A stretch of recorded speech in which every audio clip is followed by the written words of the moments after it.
People who have known murderers, serial killers, etc. How did you react when you found out? How did it affect your life afterwards? I knew a kid in Boy Scouts who moved to a different town and beat a homeless man to death when he was 17. I wasn't terribly surprised. I'd heard stories about him killing kittens when we were younger, and I suspected that his adopted father, our scout master, was a molester. Beat a homeless man merit badges for gangs, not the Boy Scouts.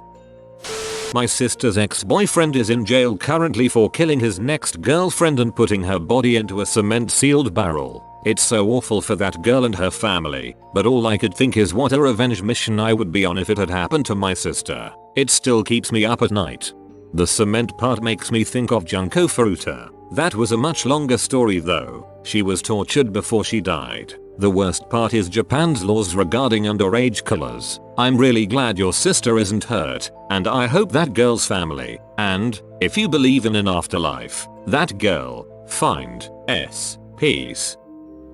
One day I was working on a family tree, and I'm quizzing my mom about different names and connections and stuff. Then out of nowhere she tosses out, and then there was old Aunt Tilly, who strangled a little boy in her living room. Stop the press. Say what? She explained that Tilly started hearing voices, and there was a little boy who used to always come by in the afternoon for cookies. One day he came in and she strangled him to death, and was found wandering the streets, babbling to herself. She was in an insane asylum for 7 years, and was then released, and died shortly thereafter. Though I never knew this relative, I found a newspaper article about it, and was haunted by the image of the little boy, and wondered about how many generations of his family were affected by this horrible event.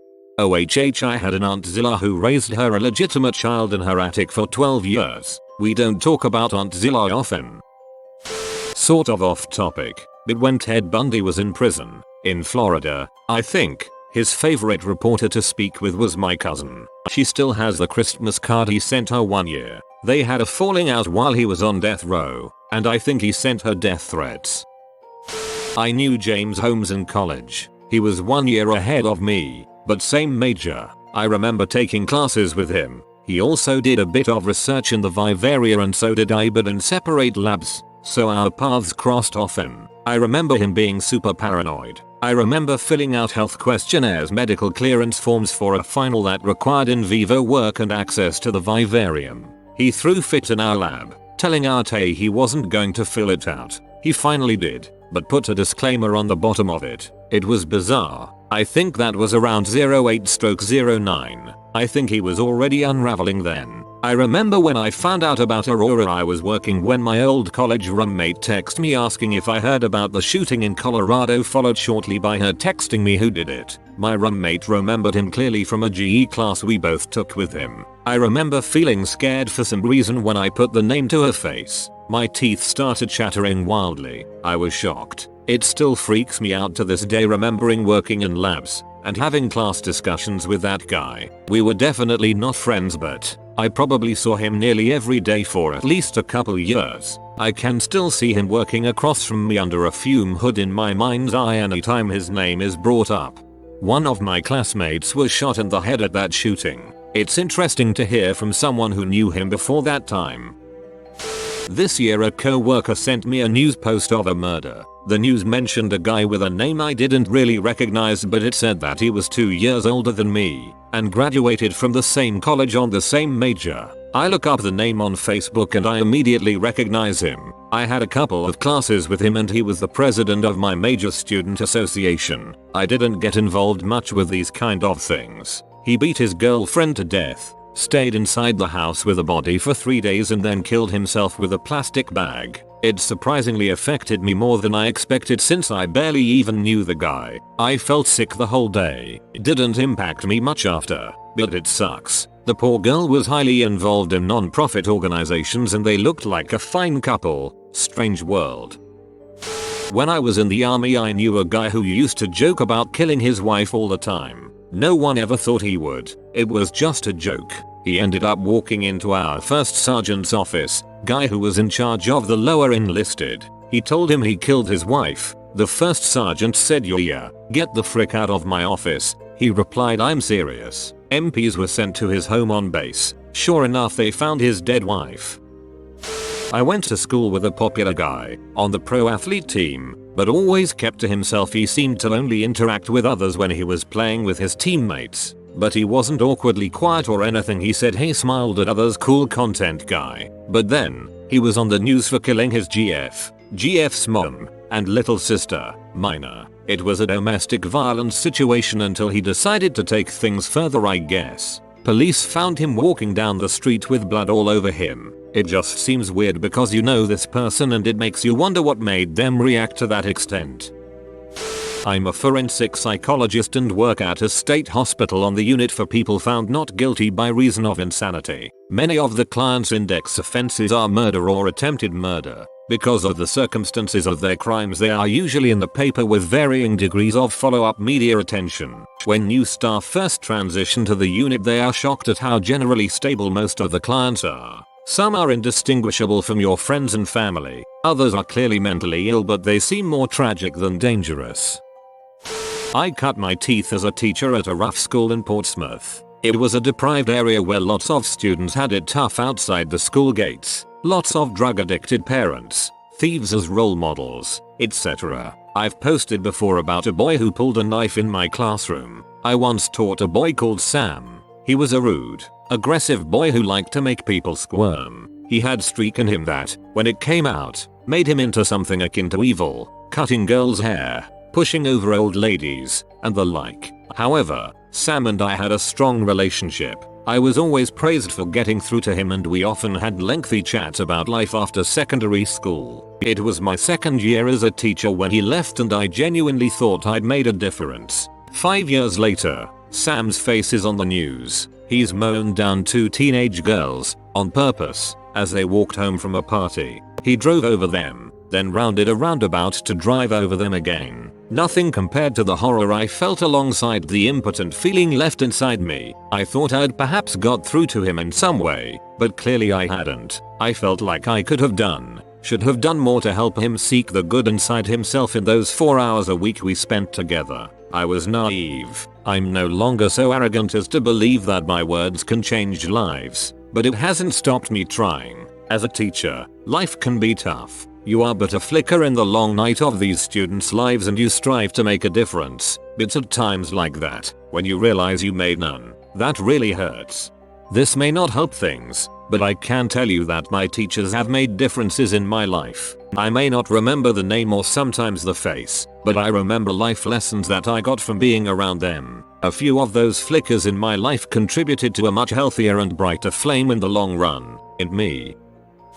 I've never really known what to make of it. The story goes, circa 2002 and a group of my friends were in a car driven by a guy called Sean, who was cousin to 2 of them. Sean was a bit of a prick, so Sean thought it would be fun to go racing with them in the car. Sean was also not a very good driver, so after accelerating along a long straight, Sean approached a roundabout, braked too hard, came off road, hit a lamp post, and killed everyone in the car apart from himself. What happened after that isn't entirely clear. I know there was a major family feud, as you'd expect when one cousin kills 2 others, and I know Sean had a major row with his mother. What happened there though, only Sean knows. The police couldn't find anything other than traces of her blood. She hasn't been seen since. Sean has never been convicted, apparently due to lack of evidence. I still don't know what to make of it.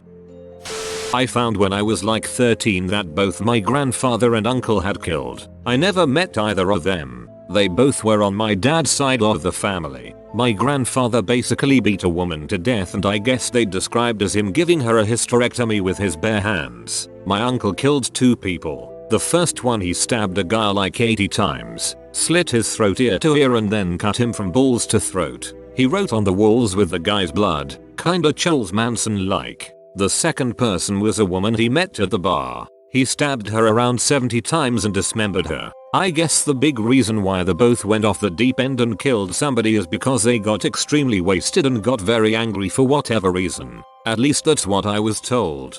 I hope I never drink with your family.